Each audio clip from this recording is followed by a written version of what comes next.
नमस्कार विद्यार्थी मित्रों, आज हम इयत्ता 9वीं संयुक्त संस्कृत का नवमः पाठः अमरकोश पढ़ने वाले हैं। इसके पहले वीडियो में हमने आधा पाठ पढ़ा था। ये वीडियो में हम आगे का पाठ देखेंगे। तो हमने अब तक देखा कि जब श्रेया पूछती है अध्यापिका से कि कोश का उपयोग क्या है, तब अध्यापिका कहती है कि संभाषण में, लेखन में, भाषा पर प्रभुत्व प्राप्त करने में, उसी प्रकार अन्य अनेक विषयों के ज्ञान प्राप्त करने में, शब्द संपत्ति का संग्रह करने में यह आवश्यक है। उसी प्रकार हमारे ग्रंथालय में संस्कृति कोश, चित्रपद कोश, विश्वकोश, सुभाषित कोश इतने कोश है। उनमें से ही एक अमरकोश नाम का विशेष कोश है। तो अब स्वप्निलः वदति अमरकोशः अमरकोशः इति नाम किमर्थं, किं विद्यते अस्मिन् कोशे, कि अमरकोश यह नाम क्यों, क्या है इस कोश में।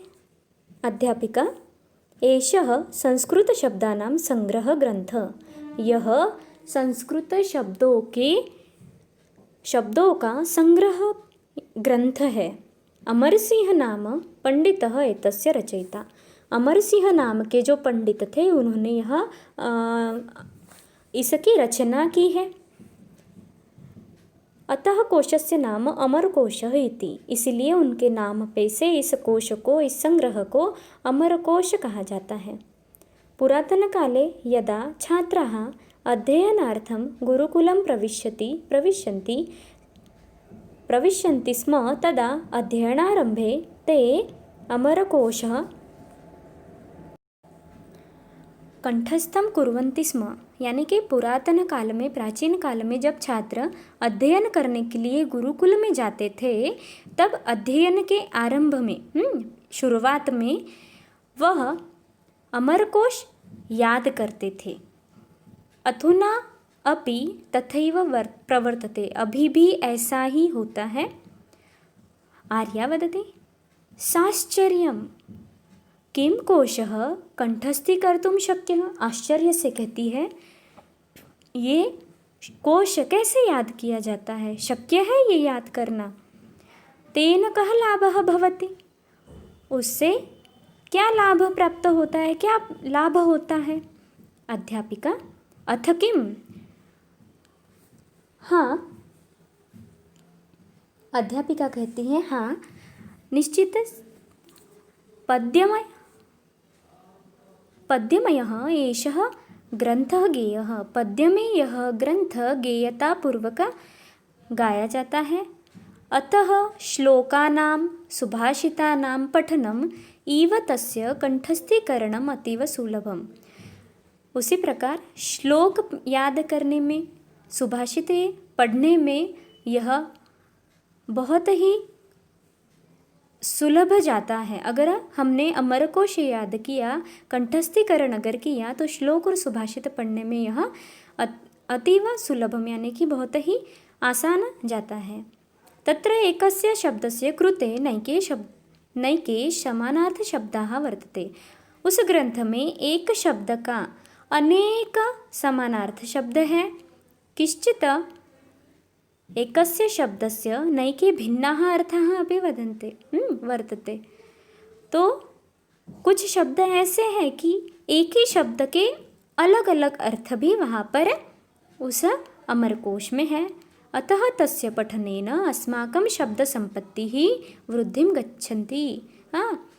इसलिए अमरकोश पढ़ने से, तस्य यानी कि वह, अमरकोश पढ़ने से हमारी शब्द संपत्ति की वृद्धि गच्छति, यानी कि बढ़ते जाती है। अस्माकं स्मरण शक्ति ही, धारणा शक्ति ही च वर्धते, हमारी स्मरण शक्ति बढ़ती है, धारण करने की यानी कि ग्रहण करने की शक्ति भी बढ़ती है। उच्चारणम अपि शुद्धम भवति, हमारा उच्चार भी शुद्ध होता है। नयनः वदति वयमपि अमरकोशं कंठस्थं कुर्याम, हम भी अमरकोश कंठस्थ करेंगे। तस्मिन् कति श्लोकाः सन्ति, उसमें कितने श्लोक हैं। अध्यापिका वदति उपसार्धसहस्रं श्लोकाः सन्ति, यानी कि 1500 श्लोक उसमें हैं। तत्र त्रीणि काण्डानि सन्ति, उसमें 3 काण्ड है। अतः त्रिकाण्डकोशः इति एतस्य अपरम नाम, इसीलिए उस अमर कोश को त्रिकाण्डकोश ऐसा भी कहा जाता है। यह दूसरा उसका नाम है, अपरम यानी कि दूसरा। तथा नामलिंगानुशासनम इति नामना अपि विख्यातः एषः कोशः। उसी प्रकार नामलिंगानुशासनम, यह नाम से भी यह कोश विख्यात है। सुमेधा वदति नामलिंगानुशासनम इति शब्दस्य कः अर्थः?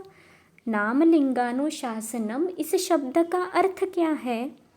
अध्यापिका वदति तदपि अस्य ग्रंथस्य अपरम वैशिष्ट्यम, यह इस ग्रंथ का दूसरा वैशिष्ट्य है।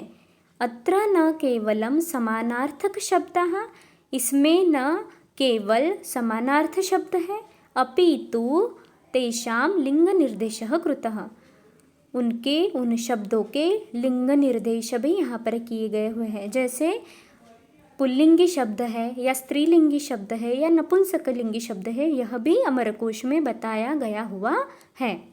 तेन भाषायाः आकलनं प्रयोगः च सुकरः भवति, उससे भाषा का आकलन करना, प्रयोग करना आसान हो जाता है। स्वप्निलः वदति आचार्ये तेन वयं संस्कृतकाव्यानि नाटकानि च विनायासं पठितुं शक्नुमः खलु। आचार्य कहता है कि इससे सचमुच संस्कृत काव्य और नाटक हम आसानी से सीख सकते हैं। अध्यापिका वदति निश्चयेन, हाँ निश्चय से। तर्हि इतः परं सर्वे अमरकोशस्य पठनम् अवश्यं कर्तव्यमेव, इसलिए हम आगे से हम सब ने अमरकोश पढ़ना आवश्यक है। तो हमने यहाँ पर अमरकोश नाम का यह पूरा पाठ देखा।